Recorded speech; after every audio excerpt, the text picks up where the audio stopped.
Na hizo kazi ndio zimefanya tuko leo hapa kwa urithi wa vyama vya zamani ambavyo vilitujengea msingi wa umoja mkubwa kabisa. Leo hatubaguani kwa makabila.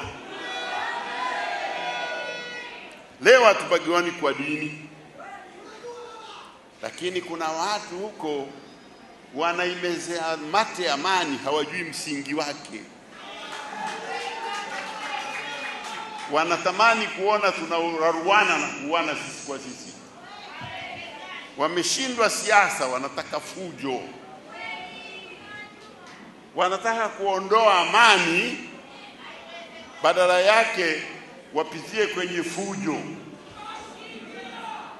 Sisi tunawaambia hiyo mbegu yao ya chuki imepandwa juu ya mawe, haiwezi kuota. Kupitia kwenu nawaambia wananchi wa Tabora na wa Tanzania, kataeni kuyumbishwa na amani hii. Si mali ya chama cha siasa. Amani hii ni tunu ya Watanzania wote na lazima ilindwe na Watanzania. Lakini CCM lazima iwaongoze Watanzania, kwa sababu tunayo dhamana ya kuongoza na tunayo dhamana ya kuweka amani katika nchi hii. Ndio maana mkuu wa mkoa amesema tuko salama.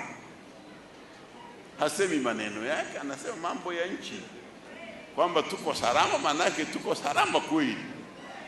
Na wale wanaodhani tunaweza kutikiswa, tunawapa majibu, hawawezi.